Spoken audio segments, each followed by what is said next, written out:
Alrighty, yo, what is going on, everybody? It's your boy, Mr. DDG94, back with another reaction video. Today, we're going to react to NBA legends explained why Kobe Bryant was hated. This should be interesting. This should be interesting. NBA legends explain why Kobe Bryant was hated. I mean, clearly the most obvious one is the Shaq one.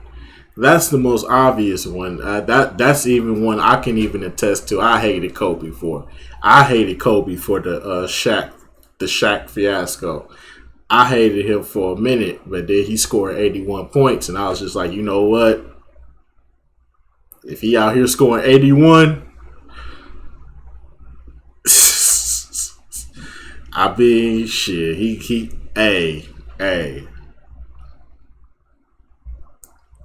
scored 81.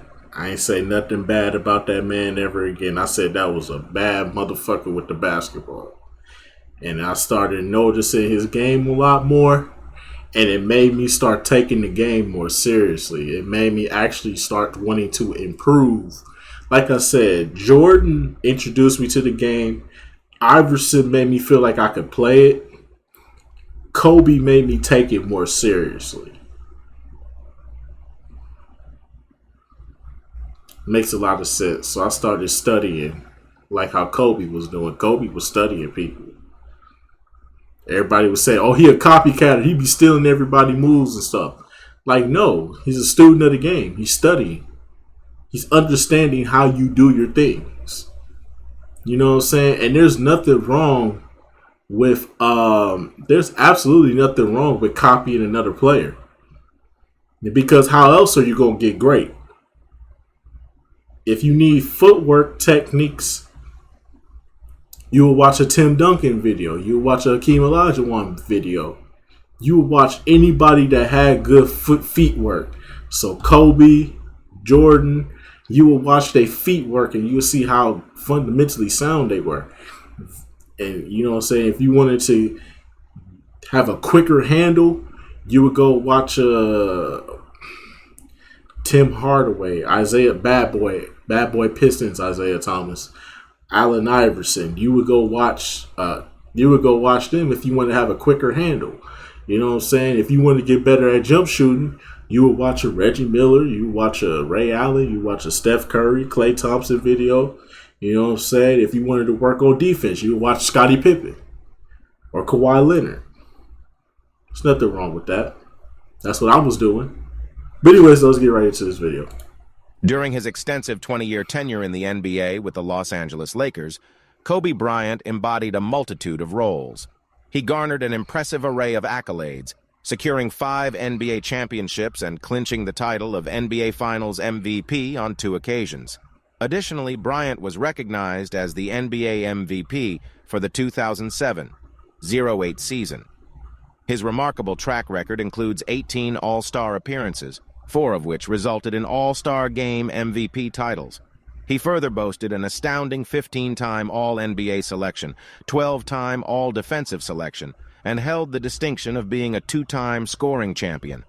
Yet, it's unfortunate that despite being one of the most well-rounded and accomplished athletes in the league's history, Kobe Bryant faced widespread disapproval from many fans.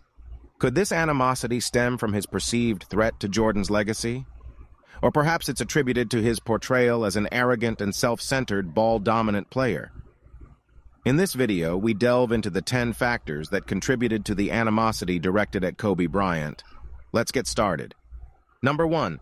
The Colorado incident and its impact on Kobe Bryant's reputation. This shit too. This. Oh Lord, this shit too. Yeah. I mean, let's be real. I've stated in the past how I felt about the situation. He ain't raped that bitch. That bitch was lying, man. That bitch was lying. He ain't raped that bitch. That bitch was lying. He just got caught cheating. That's all it is. Players fuck up. That's all it is. Players fuck up. It happens. Reputation. A pivotal event in Colorado had a profoundly damaging impact on Kobe. But I thought this was NBA legends explain why Kobe. All right. All right, I gotta give you. Hold on. Definitely gotta hit you with the dislike for the false the clickbait and false advertisement. Says NBA legends explain why Kobe Bryant was hated. I was expecting to hear NBA legends. All I'm hearing is this AI generated narrator. Bryant's reputation. The incident involved an accusation of rape by a hotel employee and had far-reaching consequences for Bryant. His basketball career was abruptly halted, leading to a shift in public perception within the NBA. Numerous valuable endorsements were lost, and he became a target of scorn from women worldwide. Interestingly, Bryant's on-court performance didn't suffer significantly, as he continued to deliver impressive performances against opponents despite the ongoing trial. That shit formed the Black Mamba. That's how the Black Mamba was formed, children. It was through this situation right here. Imagine your whole NBA career is in the balance of some bitch that lied on you and said they raped you. The whole world has turned against you. You a piece of shit to everybody. Your wife and your family is on the outs. Is in turmoil right now. And the only sanctuary you got to find peace is on the fucking basketball court. Imagine all that shit, all that turmoil you're going through. You know what he did? He formed the Black Mamba, created an alter ego, and went out there on the court and destroyed everyone. Trial. Nevertheless, his image continued to deteriorate as the legal proceedings dragged on. Ultimately, the case concluded without a conviction due to the accuser's decision not to testify, yet the harm had already been done. And that was because the friends of the victim knew she was a hoe. They had found evidence. Actually, she was gonna claim that she had a bag full of fucking condoms on her. She had a bag full of condoms on her with semen in them, and she was going to use them against Kobe.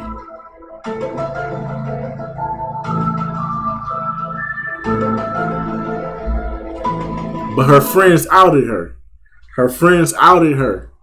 And no contest. All charges dropped. In the eyes of many, he would forever be associated with the label of a rapist. Regrettably, justice wasn't fully served, and had Bryant been acquitted, he might have regained some of the lost credibility. It's undeniable that one incident had an almost immediate worldwide impact, turning public sentiment against him overnight. Now Bryant faces the lifelong task of rebuilding trust. Bryant unquestionably made errors, resulting in significant animosity from numerous individuals, at times without a solid basis. The underlying message here is that everyone makes mistakes and engages in regrettable actions.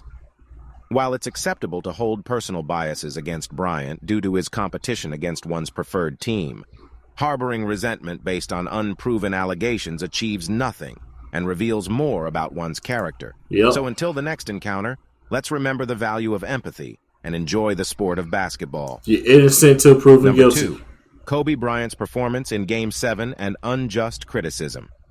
Another incident that spurred criticism of Kobe Bryant revolves around his subpar performance in Game 7 of this year's finals. Oh, yeah. Detractors argue that his poor shooting...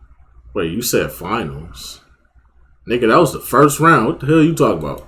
...shooting should invalidate his receipt of the finals MVP award. However, such an assertion is unfounded. Wait. Are you... I'm confused now. Because you were showing the first round against the Phoenix Suns, and then you was basically talking about the 2010 Game 7. Okay, this video is all over the place now. Founded. It's a fact that even exceptional players like Kobe... This is what happens when you use AI-generated voices, and then, yeah. Bryant can have off nights with their shooting. Expecting flawless execution from him often leads to unreasonable comparisons, such as asserting that he falls short of Michael Jordan's prowess. Ironically, Jordan also experienced occasions of subpar shooting during pivotal playoff moments. Yep. Recognizing We can go back to the series against Portland. We can go back to the series against Seattle, where Jordan did not play at his best, but still came out on top. his struggle with shooting during the game, Bryant compensated by excelling in other aspects of his play. His defensive contributions were noteworthy. He secured an impressive 15 rebounds. Yep. And crucially, he made pivotal shots that turned the tide in favor of his team, Louisiana. While his performance what? In favor of his team, Louisiana. Recognizing his struggle with shooting during the game, Bryant compensated by excelling in other aspects of his play. His defensive contributions were noteworthy. He secured an impressive 15 rebounds. And crucially, he made pivotal shots that turned the tide in favor of his team, Louisiana. While his Wait, Louisiana? What the fuck is you talking about, bruh? You what? What the fuck is you... This gotta be the worst... This gotta be the most laziest video you could do. This gotta be the worst, laziest video you could do. Clearly, this is AI generated. The motherfucker typed all this shit in. Where the fuck do you get Louisiana from? performance might have been enhanced by consistent shooting. The question remains whether it's justifiable to vilify him for this specific instance. Ultimately, the team emerged victorious, underscoring the point that the outcome should speak for itself. Number 3, Kobe Bryant's trade request and subsequent backtrack. Wait. How's that a bad thing? I never understood why people to this day use this as a vice against Kobe. I never understood that. It's crazy, bro. LeBron haters will use this as a vice against Kobe, even though they'll sit up here and defend the fact that that LeBron had all rights to jump to Miami and make a super team. So when Kobe was going to do the same thing LeBron did, but here's the thing though, Kobe wasn't going to do the same thing LeBron did. Kobe just wanted to go somewhere where the market was nice and he knew that the team had nice pieces to build around him. That's where Kobe was trying to go. Kobe was trying to go to Chicago. He was trying to prove that he could outdo Michael in his own area. But the Lakers was like, I'm not fit. The Lakers was like, nigga, we ain't letting you go. We chose you over Shaq. Oh, trust and believe. You gonna stay here. You gonna be a Laker for life. Man, and then Andrew Bynum started to develop. They traded for Pau Gasol. The team got better. The rest is history. An unfortunate move by Kobe Bryant triggered alarm among Lakers fans worldwide. After growing disillusioned with the Los Angeles Lakers, Bryant openly requested a trade during a radio interview. He expressed his frustration with the team's management and indicated his interest in exploring opportunities with other franchises. And that's his right. However, Bryant swiftly retracted his trade request a few hours later, citing a momentary lapse in judgment. Despite his clarification, this didn't alleviate concerns. Lakers fans remained skeptical, unswayed by his apology. Speculation circulated about Bryant potentially collaborating with the Clippers staff and even considering joining the Bulls. These speculations subsided as the Lakers improved their performance, particularly due to the impressive progress of Andrew Bynum. See, like the I just addition said, of Pau Gasol mid-season further bolstered the team's success. Ironically, those who should have been most incensed, Lakers fans, forgave their team captain, recognizing a valid perspective behind his actions. On the contrary, individuals who already harbored negative sentiments towards Bryant seized the opportunity to amplify their criticism. They argued that this incident revealed a lack of loyalty and labeled Bryant as a diva for making unconventional demands of the management. Number 4. Kobe Bryant criticizes Andrew Bynum on video. What you mean? Kobe Bryant's error in judgment became evident when he publicly criticized Andrew Bynum in a video. Yet the repercussions were not insurmountable. Considering how Andrew Bynum's career went going forward, it's pretty safe to say Kobe had all right. Whatever he said about Andrew Bynum, he was right. Let's just keep it real, my nigga. What has Andrew Bynum done outside of the Lakers? Nigga got traded to the fucking Cleveland Cavaliers, I believe. No, he got traded to Philly. Nigga injured himself in a bowling alley. Got traded to Cleveland. Never played a game. And got booted out the NBA. I think it's fair to say Kobe had all rights to say whatever the fuck he said about Andrew Bynum. By that point, it was widely known within the NBA community that Bryant possessed a fiery temperament, and this incident served as further confirmation. Bryant had been discontent with the Lakers' efforts to assemble a talented supporting cast around him. His frustration reached a peak when he learned that the Lakers had passed on the opportunity to acquire the esteemed Jason Kidd. Oh, so they was going to trade Jason Kidd for Andrew Bynum? And the Lakers didn't take it? The Lakers of all teams? What? That's crazy. Out of all the teams that normally will take any superstar you give them, they don't take this deadly dynamic backcourt duo right here. This is a dangerous backcourt duo right here. Jason Kidd, like 6'4", 6'5", bro. Can play defense, has a high IQ, bro. Imagine this fucking duo right here. This would have been a dangerous backcourt. Because the basketball IQ between these two, crazy, bro. And then this motherfucker right here, with his vision, and he being like 6'4", 6'5" as a point guard, and running up the floor. But this motherfucker right here, there's nothing you can do at this point. Opting instead to retain the then undervalued Andrew Bynum. Bryant's response to the situation I'd be fucking upset too.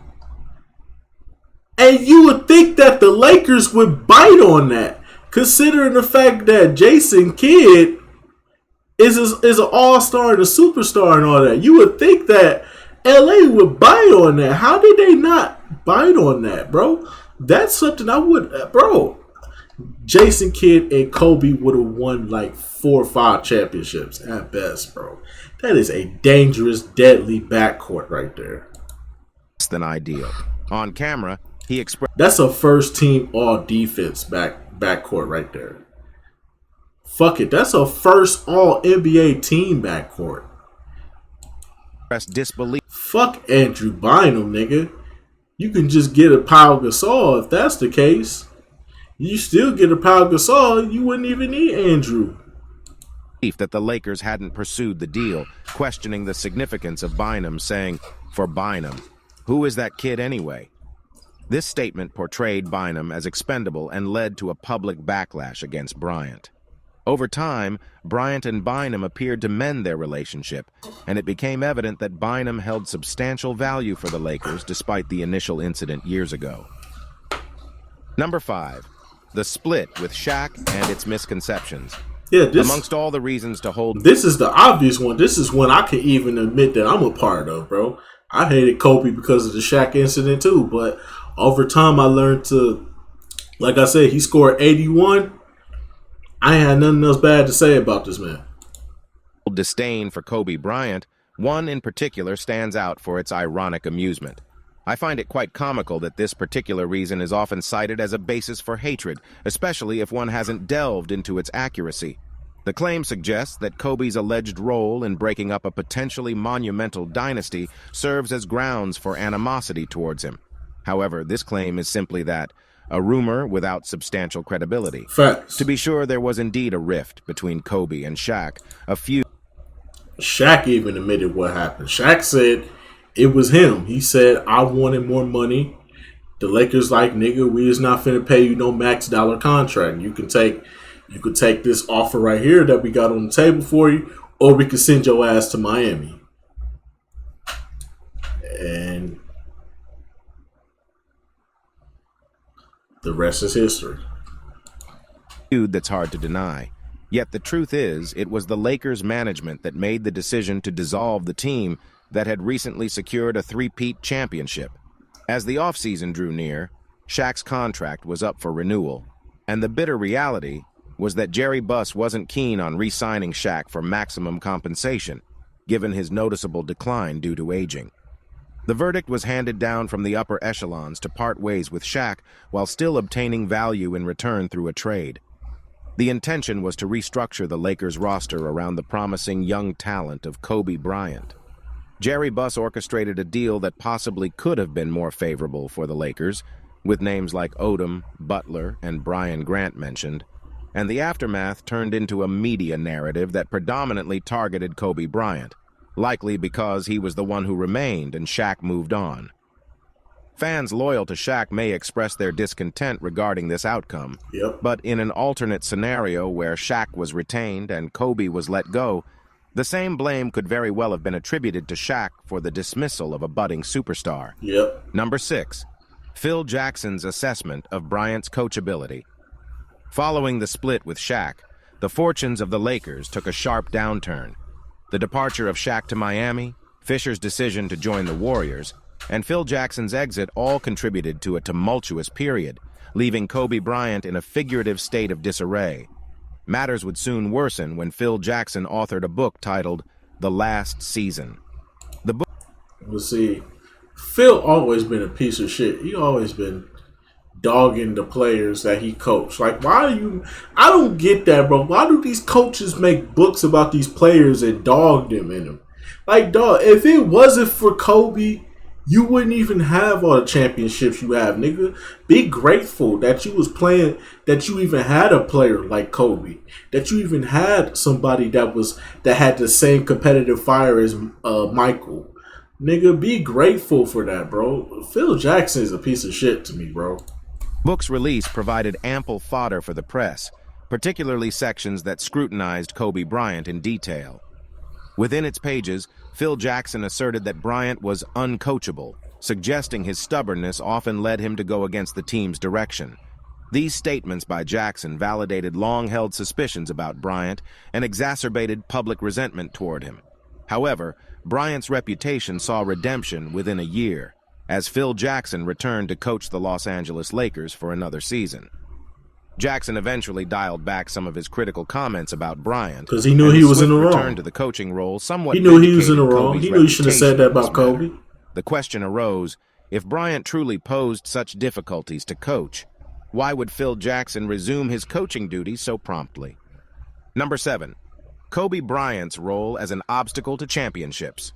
We've all experienced harboring animosity toward certain players for this very reason. In my case, it was once directed at Tim Duncan, whose consistency with the Spurs frequently thwarted my Lakers championship aspirations. I detested his methodical playing style and how reliably effective it was. Yet my strongest aversion stemmed from his formidable skills and his presence as the barrier between my team and a title. For numerous readers, this role has been occupied by Kobe Bryant for a considerable period, although the sentiment seems to be shifting toward LeBron James. Every devoted fan maintains faith in their team, as they should. However, if you're in the Western Conference, you're acutely aware that overcoming Kobe is a prerequisite for securing the conference championship. Irrespective of your confidence, this reality inevitably instills apprehension. Fans of both the Magic and the Celtics have experienced the frustration of being... You what?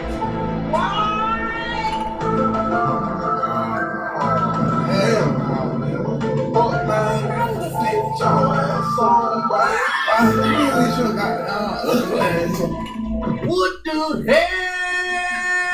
Oh my God, no way. What is that? This nigga said the Celtics, bro. Bro, this is bro. I already left a dislike, bro. I already left a dislike.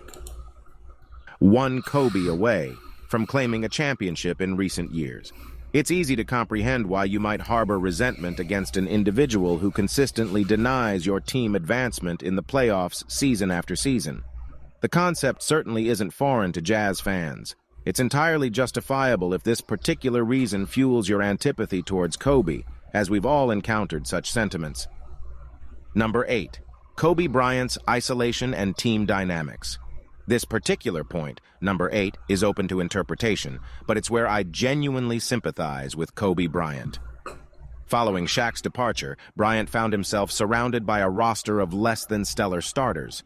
The challenge was that Kobe's unrelenting desire to win remained unwavering, compelling him to single-handedly shoulder the team's burden, a feat he more or less accomplished. Consequently, he began taking a significantly higher number of shots and secured the top spot in the NBA's scoring charts.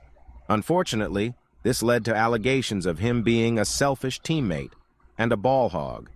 Yet when you consider the circumstances, what alternative did he have? Facts. Imagine possessing a talent on par with Jordan's while being flanked by players like Kwame Brown, Smush Parker, and Chris Mim. Precisely. Then came the unexpected turn of events.